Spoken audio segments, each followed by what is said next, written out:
Hello welcome dear friends, मैं विक्रम अग्रवाल आपका D life education में हार्दिक स्वागत करता हूं। तो बच्चों, आईटीआई थ्योरी के अंदर हमारा टॉपिक जो पिछले लेक्चर में हमने इंडक्टर जो पढ़ा था उसके आज मैं कुछ क्वेश्चन लेके आया हूं, प्रश्नोत्तरी लेके आया हूं।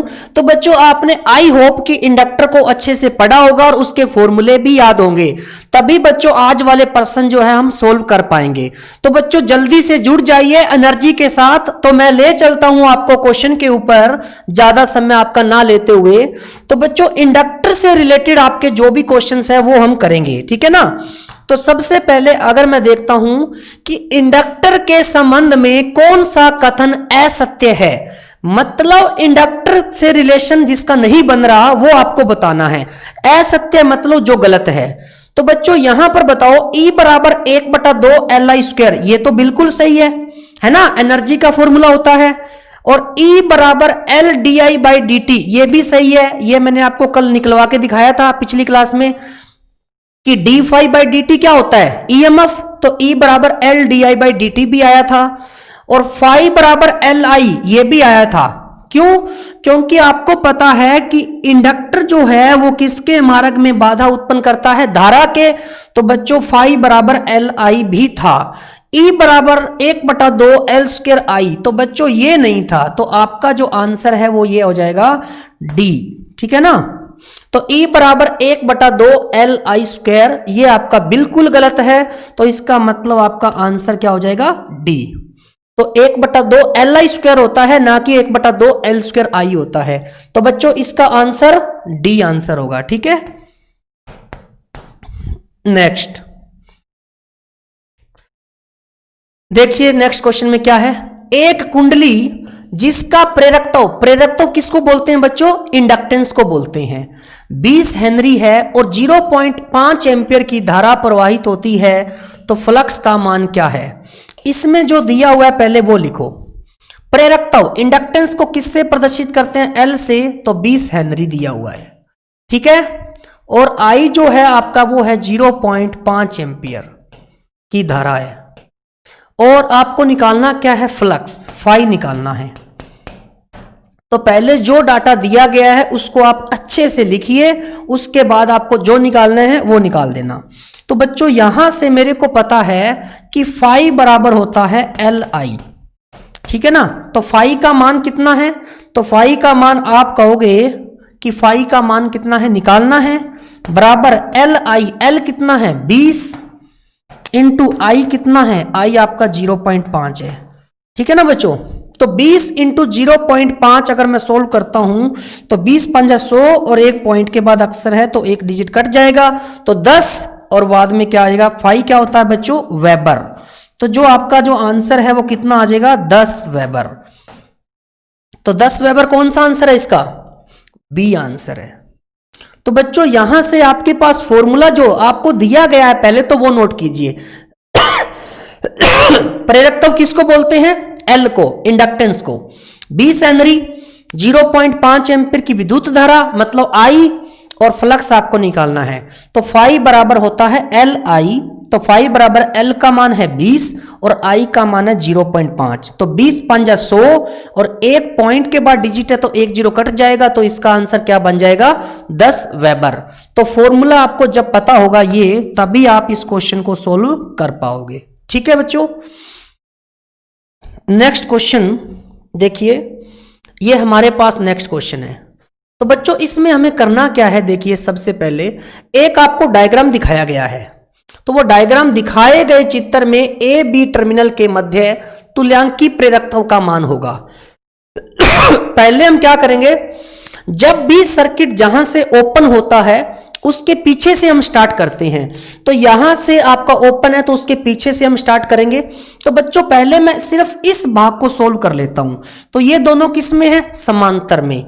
तो अगर मैं इसको सोल्व करता हूं तो मेरे पास क्या आता है, देखिए 2 और 2, जब दो इंडक्टर या प्रतिरोध समांतर में समान मान के हो तो उसका तुल्यांकी प्रतिरोध या इंडक्टेंस 1 के मान के आधे के बराबर हो जाता है। तो 2 और 2 का कितना हो जाएगा बच्चों, 1 हो जाएगा। आप निकाल के देख सकते हो, L1 into L2 divide L1 plus L2, तो 2 इंटू 2 4 और नीचे 2 + 2 4, 4/4 1। तो इसका डायग्राम जो नया बनेगा वो कैसे बनेगा,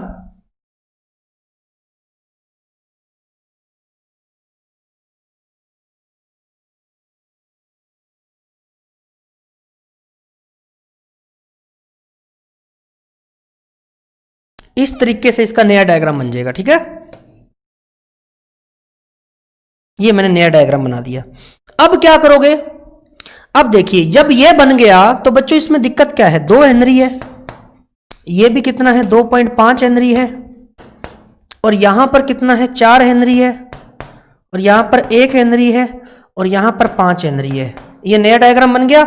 ये ए टर्मिनल है और ये बी टर्मिनल है। अब बच्चों आपको पता है ये दोनों किस में है, सीरीज में, 4 और 1 5, और 5 और 5 किस में है बच्चों, समांतर में। 5 और 5 दोनों समान है तो 2.5 बन जाएगा ना इसका पूरे का। तो अगर मैं इसको सोल्व करूंगा तो मेरे पास कितना आ जाएगा, 4 और 1 5, 5 और 5 का कितना हो जाता है बच्चों 2.5, मतलब 2.5। तो लास्ट वाला जो डायग्राम बनेगा मेरे पास ये बनेगा, यहां पर 2.5H है और यहां पर कितना आ जाएगा 2.5H, क्योंकि मैंने इसको पूरा सोल्व कर लिया ना। और यहां पर कितना है 2H। ये आपका टर्मिनल बी है और ये टर्मिनल है ए। अब क्या करोगे, अब देखिए तो 2.5 2.5 और 2 सारे श्रेणी में है ना, तो ए और बी टर्मिनल के बीच में जो इंडक्टेंस है वो कितनी आ जाएगी, 2.5 + 2.5 + 2। तो यहां से अगर मैंने देखा तो 2.5 + 2.5 5, 5 और 2 7, और इंडक्टेंस का मात्रक होता है हेनरी। तो बच्चों आपका जो 7 हेनरी है वो आपका आंसर आ जाएगा, कौन सा, स ऑप्शन। तो बच्चों इसमें करना क्या होता है, सबसे पहले जो आपका समांतर है उसको सोल्व कीजिए। तो समांतर में आपके 2 समान मान के इंडक्टर लगे हुए थे 2-2 के, तो 2-2 का हो गया 1 और 4 किस में हो गए, श्रेणी में। तो 4 और 1 श्रेणी में, और 5 यहां पर, 2.5 यहां और 2 यहां। तो बच्चों 4 और 1 5, 5 और 5 का कितना होता है 2.5, 2.5, और ये 2.5 पहले से था और ये 2 यहां पर था। अब यहां पर जो करंट यहां से चलेगा वही करंट यहां से होगा, मतलब तीनों श्रेणी में है तो तीनों श्रेणी में जुड़ गए। एल ए बी बराबर 2.5 + 2.5 + 2। तो बच्चों तीनों को जोड़ा तो कितना बन गया, 7 हेनरी। कौन सा ऑप्शन आ गया, सी ऑप्शन। ठीक है, नेक्स्ट देखिए अब इसने क्वेश्चन क्या दिया है कि कैपेसिटर जो होता है, कैपेसिटर वो किसके मार्ग में बाधा उत्पन्न करता है। तो बच्चों यहां से मैंने आपको एक चीज बताई थी कि Q = CV होता है, एक फॉर्मूला होता है ना Q = CV। जब Q = CV पता है तो मैं यहां से ये कहूंगा कि कैपेसिटर जो है वो किसके मार्ग में बाधा उत्पन्न करता है, वोल्टेज के। तो बच्चों कैपेसिटर आपका किसके मार्ग में बाधा उत्पन्न करेगा, वोल्टेज के। और इसमें आपको पता है कि ये Q = CV क्यों आता है, बच्चों वोल्टेज देते हैं तो चार्ज होना कैपेसिटर स्टार्ट कर देता है, और कैपेसिटर जो है वो वोल्टेज के अकॉर्डिंग ही चार्ज होता है। ठीक है ना, तो Q = CV आपका एक फॉर्मेट बनता है जिसमें कैपेसिटर है वो किसके मार्ग में बाधा उत्पन्न करता है, वोल्टेज के। तो कौन सा आंसर आ जाएगा इसका, बी। इंडक्टर जो है, जो हमने पढ़ा था इंडक्टर किसके मार्ग में बाधा उत्पन्न करता है, तो बच्चों इसका जो फॉर्मेट बना था वो फाई = LI का बना था। क्या बना था, फाई = LI। तो बच्चों यहां से मेरे को एक बात बताओ कि इंडक्टर जो है वो किसके मार्ग में बाधा उत्पन्न करता है, धारा के। और आपने एक फॉर्मेट वो भी सुना होगा V = IR का। तो मैं यहां से अगर V = IR में देखूं तो उसके अंदर R जो है वो किसके मार्ग में बाधा उत्पन्न करता है, धारा के। तो इंडक्टर और प्रतिरोध दोनों धारा के मार्ग में बाधा उत्पन्न करते हैं, इसलिए जैसे प्रतिरोध का संयोजन करते हैं वैसे ही इंडक्टर का संयोजन करते हैं। तो बच्चों इंडक्टर किसके मार्ग में बाधा उत्पन्न करता है, धारा के मार्ग में, और प्रतिरोध भी किसके मार्ग में बाधा उत्पन्न करता है, धारा के मार्ग में। नेक्स्ट, अब यहां पर देखिए किसी कुंडली पर लपेटे हुए फेरों की संख्या पहले से आधी कर दी जाए तो इंडक्टेंस पर क्या प्रभाव पड़ेगा। बच्चों आपको एक फॉर्मूला बताया गया था, L बराबर n square mu A by L, ये इसका फॉर्मूला होता है, ये याद होगा। हमने जब इंडक्टर पढ़ा था तो उस लेक्चर में बताया भी था। अब सिर्फ मुझे फेरों की संख्या की बात की गई है, तो फेरों की संख्या जो बच्चों है L समानुपाती n स्क्वायर, यहां पर आप देख सकते हो L समानुपाती n स्क्वायर। अगर मैं L और n का सिर्फ रिलेशन देखूं तो बच्चों उसने कहा पहले से आधी कर दी जाए। अब मैं यहां से पहला मेरा ये था और अब मैं इसको आधा कर दूं, मतलब n/2 कर दूं, तो n/2 का स्क्वायर अगर देखें तो बच्चों यहां पर देखिए तो आपका क्या बन जाएगा n/2, n/2 का जो होल स्क्वायर होता है। तो बच्चों क्या हो जाएगा यहां पर, एक बात बताइए मेरे को, पहले एक था अब कितना हो जाएगा, तो n/2 का स्क्वायर। या आपको इस भाषा में समझ में नहीं आता तो मैं आपको बहुत अच्छे से बताता हूं। देखिए आपको पता है कि रिलेशन जो है वो L समानुपाती n स्क्वायर का है, ठीक है ना। अगर मैं पहले केस में n करता हूं 2, कितना करता हूं 2, तो बच्चों यहां पर आपके पास कितना आ जाएगा, L बराबर 2 का स्क्वायर मतलब 4, ठीक है। और अब मैं जो कर दूंगा n बराबर मेरा कितना हो जाएगा, क्या है आधी कर दी जाए, 2 का आधा कितना 1, तो बच्चों L बराबर क्या हो जाएगा n का स्क्वायर मतलब 1। तो 4 से मेरा 1 हो गया, 4 से मेरा 1 हो गया, मतलब कहने का बच्चों 1/4 हो गया। क्या हो गया 1/4। तो इसका जो आंसर है वो क्या हो जाएगा 1/4 हो जाएगी। तो इंडक्टेंस का मान जो है वो 1/4 हो जाएगा। अब जो है मेरा देखिए बच्चों, अगर मैं यहां पर L1 और L2 ले लेता हूं तो कोई दिक्कत नहीं है। ये देखिए N2 और यहां पर L2, तो L2/L1 अब कितना हो गया 1, पहले कितना था 4, तो 1/4 क्या होता है 1/4, तो इसका आंसर आ जाएगा 1/4। और वैसे भी n/2 करोगे n/4 आ जाएगा, तो वहां पर भी n और n/4 आपको समझते हो कि 1/4 हो जाएगा, ठीक है। नेक्स्ट देखिए, किसी इंडक्टर का अनुप्रस्थ काट क्षेत्रफल और इंडक्टेंस का संबंध है। अनुप्रस्थ काट क्षेत्रफल और इंडक्टेंस का संबंध, तो अभी मैंने एक फॉर्मूला बताया था कि L बराबर होता है n square mu A by L, ठीक है ना। अभी ये फॉर्मेट लिखा था ना हमने, ये देखो, तो वही फॉर्मेट हम यहां पर लिख रहे हैं। अब बच्चों यहां से मैं अगर सारे रिलेशन बताऊं आपको, L का समानुपाती है n स्क्वायर से, एक फॉर्मेट ये हो गया, एक L डायरेक्टली प्रोपोर्शनल हो गया A की, एक फॉर्मेट ये हो गया, और एक L हो गया विलोमानुपाती L छोटे के जो लंबाई है। और परमेबिलिटी जो होती है ना ये आपकी समान रहती है, परमेबिलिटी पर कोई फर्क नहीं पड़ता किस मटेरियल का बना हुआ है, इसमें कितनी सहन शक्ति है। तो बच्चों म्यू जो है वो समान रहेगा, सिर्फ N, A और L ये चेंज होते हैं। तो मैंने आपको तीनों रिलेशन सामने दिखा दिए। अब अनुप्रस्थ काट क्षेत्रफल और इंडक्टेंस, मतलब L और A का संबंध बताना है, तो L और A का क्या होता है समानुपाती। तो ये आप देखिए समानुपाती किसमें है, ये तो विलोमानुपाती हो गया तो गलत, और ये आपका क्या है स्क्वायर के हो गया तो गलत, ये आपका बिल्कुल सही है, और ये आपका इनवर्सली प्रोपोर्शनल हो गया गलत। तो बच्चों आपका जो आंसर है इसका क्या आ गया C, मतलब L समानुपाती A, ना कि L विलोमानुपाती A, ना कि 1/a स्क्वायर। सिर्फ आपको ये कंफ्यूज करने के लिए वो दे रहा है। तो बच्चों इसमें कंफ्यूज आपको बिल्कुल नहीं होना, ठीक है ना। तो मैंने आपको तीनों फॉर्मेट बता दिए।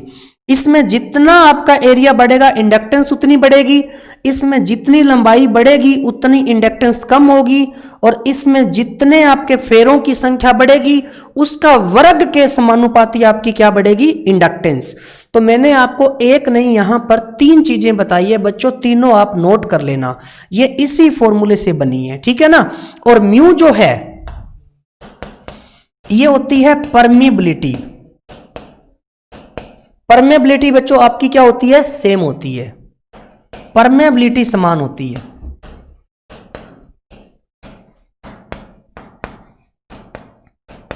परमेबिलिटी पर कोई फर्क नहीं पड़ेगा। तो ध्यान रखना, L का N के साथ है N का स्क्वायर, और यहां पर L जो है समानुपाती A और L जो विलोमानुपाती है वो छोटे L के बराबर है। ठीक है ना। अब बच्चों यहां पर डायग्राम आ गया है आपका, बहुत अच्छे से इसको करना है। देखिए, दिखाए गए परिपथ में ए बी के मध्य इंडक्टेंस का मान होगा। तो ए बी के मध्य इंडक्टेंस का मान निकालना है। जैसे ए और बी जो टर्मिनल है यहां से ओपन है ना, और पीछे से आपका क्लोज है। तो मैंने आपको बच्चों एक बात बताई हुई है कि जहां से ओपन होता है उसके पीछे से स्टार्ट कीजिए। तो बच्चों आप आराम से इस क्वेश्चन को कर सकते हो। ये दोनों किसमें हैं? ये देखिए, ये दोनों देखो श्रेणी में है, क्योंकि बच्चों धारा श्रेणी में समान होती है। तो इसका अगर मैं डायग्राम बनाऊं तो 2 और 4 कितना हो गया? 6। तो बच्चों इसका नया डायग्राम बनाएंगे तो कैसे बनेगा? देखिए, अगर मैं बात करूं तो इस तरीके से बनेगा। ठीक है,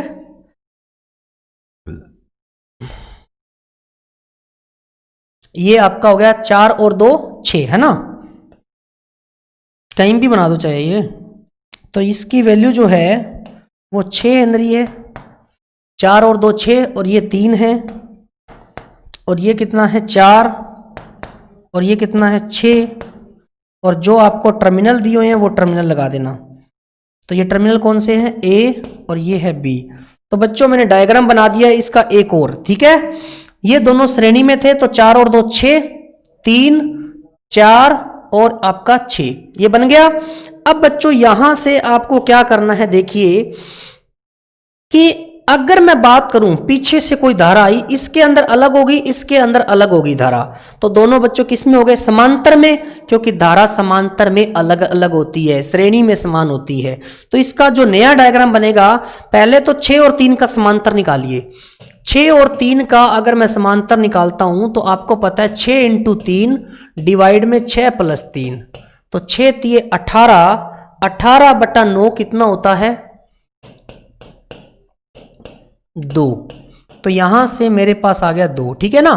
तो बच्चों इसका 2 लिखकर मैं एक नया डायग्राम बनाऊं तो कैसे बनेगा? देखिए, तो यहां से इसका लिखेंगे 2, और इन दोनों का कितना आ गया? 2। तो 2 हेनरी ये आपने निकाला है। ये कितना था बच्चों? 4 हेनरी, और ये कितना है? 6 हेनरी। और ये आपके टर्मिनल्स जो हैं वो लिख दीजिए। ये ए टर्मिनल है और ये आपका बी टर्मिनल है। अब मैंने ये बना दिया बच्चों। अब एक बात बताओ कि यहां से अगर मैं कहूं ये दोनों किस में है, तो ये दोनों बच्चों आपके देख सकते हो आप, यहां पर जो धारा आएगी वो ही धारा इसके अंदर जाएगी ना। तो बच्चों ये दोनों श्रेणी में है या नहीं? बिल्कुल है। 4 और 2 6, और फिर 6 आपका समांतर में है। ठीक है ना। तो अगर मैं इसका डायग्राम एक और बना देता हूं तो मेरे पास कैसे बन के आएगा? देखिए, 4 और 2 कितना हो गया? 6। ये डायग्राम बन जाएगा 6 हेनरी और 6 हेनरी। अब यहां से आप देख सकते हो दोनों किस में है? समांतर में। कैसे? देखिए, यहां से कोई धारा जाएगी, इसमें अलग होगी, इसमें अलग होगी। तो दोनों जब 2 इंडक्टर या प्रतिरोध समांतर क्रम में समान मान के लगे हो तो उनका तुल्यांकी इंडक्टेंस या प्रतिरोध आधा हो जाता है। तो 6 और 6 का बच्चों कितना आ जाएगा? 3 आंसर आ जाएगा। और वैसे भी अगर देखोगे 6 × 6/12, तो 6 दूनी 12 और 2 तिया 6, तो बच्चों यहां से आपका कितना आ जाएगा? 3 हेनरी। तो इसका जो आंसर है वो क्या आ जाएगा? ए ऑप्शन आ जाएगा, 3 हेनरी। तो बच्चों इस डायग्राम को बिना कुछ किए भी मैं कर सकता था, परंतु आपको एक एक स्टेप इसलिए समझाया है कि अभी आप इसको समझने की कोशिश कीजिए।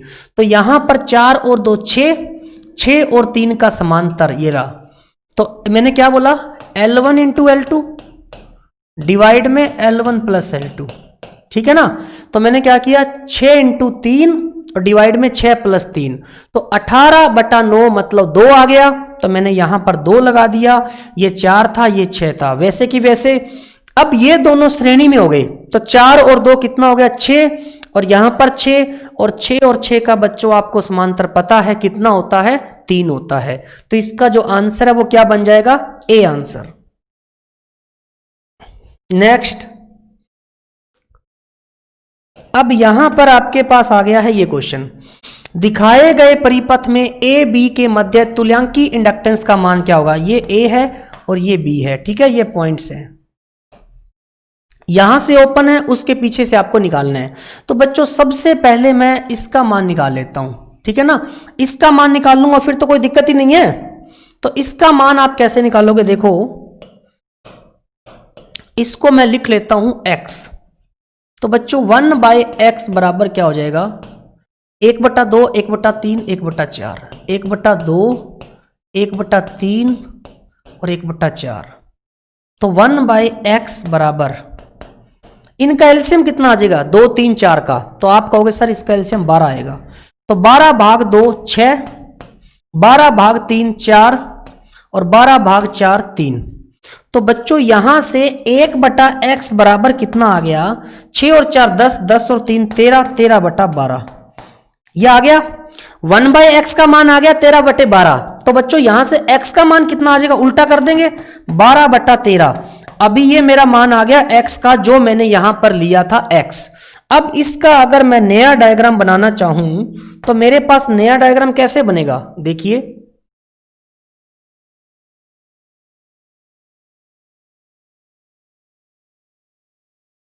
ये बन गया नया डायग्राम।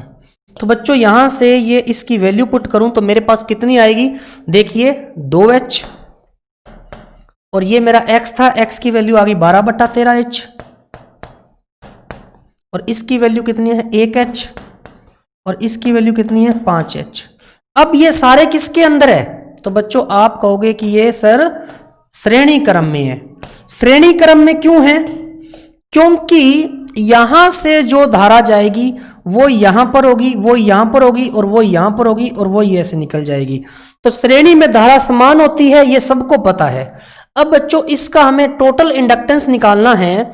तो एल ए बी बराबर क्या हो जाएगा, सबको जोड़ देंगे, 2 प्लस 12/13 प्लस 5 और 1 कितना होता है 6, दोनों को इकट्ठा कर लिया, 6 और 2 8 प्लस 12/13। तो 13 8 104, 13 8 104 होता है ना, 104 और 12 कितना होता है 116/13 हेनरी आपका क्या आ जाएगा, आंसर आ जाएगा 116/13 हेनरी। तो बच्चों इसके अंदर आपका आंसर कौन सा आ जाएगा, बी आ जाएगा। इसमें आपको करना क्या होता है, सिंपली वे में जब आपके पास समांतर क्रम में अलग अलग हो तो इसका कुल इंडक्टेंस आप निकाल लीजिए। तो मैंने इसको x मान के, तो 1/x बराबर, जैसे आप करते हो ना कि sir 1/r1 plus 1/r2 plus 1/r3, उसी तरीके से मैंने इसको लिख लिया है 1/2 1/3 1/4। तो बच्चों इसका एलसीएम लिया तो मेरे पास आया 12, 12 को 2 से भाग किया 6, 12 को 3 से भाग किया 4 और 12 को 4 से भाग किया 3।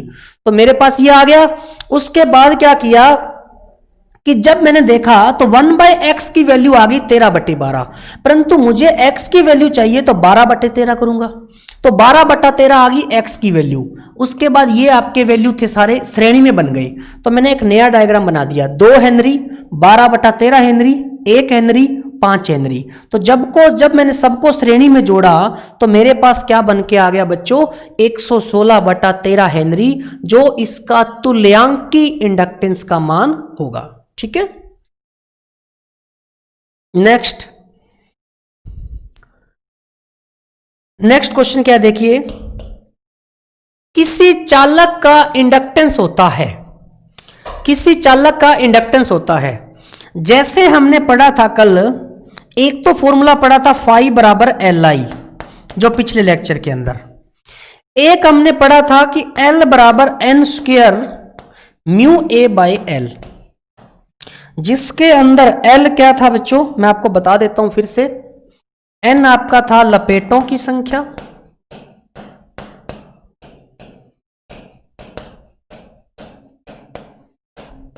ठीक है, और म्यू क्या थी, परमेबिलिटी,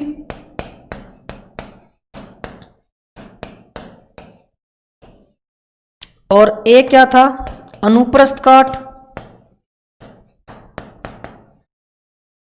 अनुप्रस्थ काट क्षेत्रफल।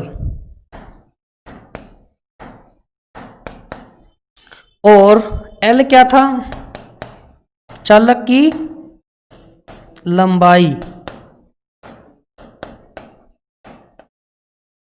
ठीक है, तो ये था N square mu A by L. N square mu A नहीं है ऊपर, तो ये गलत हो गया, ये बिल्कुल गलत है क्योंकि एन का स्क्वायर नहीं है। N square mu A by L, तो बच्चों यहां से अगर मैं देखूं तो क्या आएगा, यहां पर एन स्क्वायर, ये करिए बच्चों, एन स्क्वायर कर लीजिए, ठीक है ना। तो मैं यहां से इसको एक ऑप्शन बना देता हूं, ये बाई मिस्टेक हो गया होगा, एन स्क्वायर, क्योंकि यहां पर एल स्क्वायर है, ये तो बिल्कुल गलत है, ठीक है ना। तो इसका फॉर्मेट जो होता है बच्चों ये होता है, इसके नीचे ए है तो नीचे ए नहीं आता, नीचे एल आता है, तो N square mu A by L, ये आपका होगा आंसर, ठीक है ना। तो बी ऑप्शन में कह सकता हूं N square mu A by L. और मैंने बता भी दिया, एन लपेटों की संख्या, म्यू परमेबिलिटी, ए अनुप्रस्थ काट क्षेत्रफल, और एल आपका क्या है, चालक की लंबाई। तो बच्चों इसका आंसर जो है वो क्या आ जाएगा, बी भाग। देखिए नेक्स्ट, दिखाए गए परिपथ में पी क्यू के मध्य तुल्यांकी इंडक्टेंस का मान क्या होगा। मैंने आपको इस प्रकार के क्वेश्चन में एक ही चीज बताई हुई है कि ये दोनों लास्ट वाले किसमें, देखो जहां से परिपथ ओपन है उसके पीछे से स्टार्ट करना होता है। अब 14 और 14 आपका किसमें है, समांतर में, और 14 और 14 का समांतर क्या होता है बच्चों, 7 होता है। और निकाल के देखोगे तो 14 इंटू 14 मतलब L1 into L2 divide L1 plus L2, तो 14 दूना 28 और 2 साते 14, तो मैं कह सकता हूं 14 और 14 का कितना हो गया, 7। इसका नया डायग्राम बनाएं तो कैसे बनेगा, इसका अगर मैं नया डायग्राम बनाता हूं तो मेरा डायग्राम बन जाएगा इस तरीके से, है ना। ये तो आपका हो ही गया, 14 इंटू 14 का कितना हो गया, 7। तो मैं यहां पर लिख देता हूं एक इस तरीके से बना के, ये देखिए, ये 14 और 14 का हो गया 7 हेनरी, और ये आपका कितना है बच्चों, 3 हेनरी, और ये कितना है, 5 हेनरी। और ये टर्मिनल कौन सा है, P, और ये टर्मिनल कौन सा है, Q। अब P Q टर्मिनल है, 14 और 14 का 7, ये 3 और ये 5। तो बच्चों 7 और 3 किसके अंदर है, समांतर में। तो 7 और 3 का समांतर निकालते हैं, कितना आएगा देखते हैं। 7 और 3 का समांतर, तो 7 इंटू 3 डिवाइड में 7 प्लस 3, 7 या 21, 21 बटा 10 मतलब 2.1, तो 2.1 आ गया इसका मान, और ये 5 आपका क्या है, श्रेणी में। तो अगर मैं इसका एक नया डायग्राम बनाऊं तो क्या बन जाएगा, देखिए